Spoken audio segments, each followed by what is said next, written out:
hello लोगोफोर खुलुमबाय good morning नोंसोर नोंथांमोनखौ आं बेसेबांबा गोबावजों ब्लग लाबोबाय मानो होनबा आङो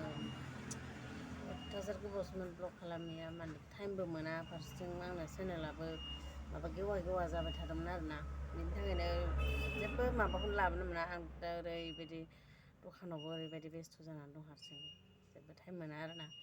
ओंखायनो दिनै आं मोनसे बुस्थु खिन्थानो नागिरदों नोंसोरनो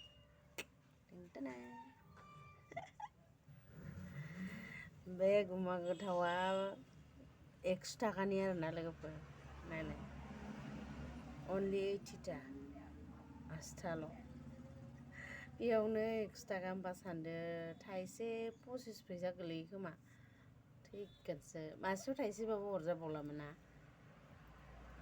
ओमफ्राय बे बुस्थुआ ना जेनेबा नाफोरखौ 100 थाखानि बायबा एसे जादों बायदि मोनगोन बे बुस्थुखौ एसेल' जायोना सायबाथ' आरो एसेल' जाबावगोन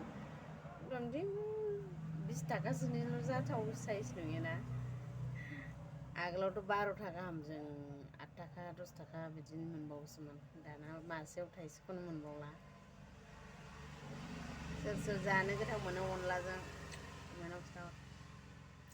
आंल' गोथाव मोनो नामा सानगोन आं नङाबा गोथां गोजा नै बाब्रावगासिनो माने आं फाजाबो जानो गोथाव मोनो आरोना अनलाजों मोदोमजोबखायो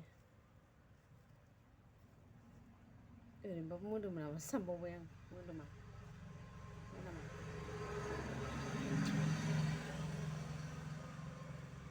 सोरबा बायनो बिखांबावबाय दखानाव मिथिगौ ओरैबायदि लब जायो मानसिफ्रा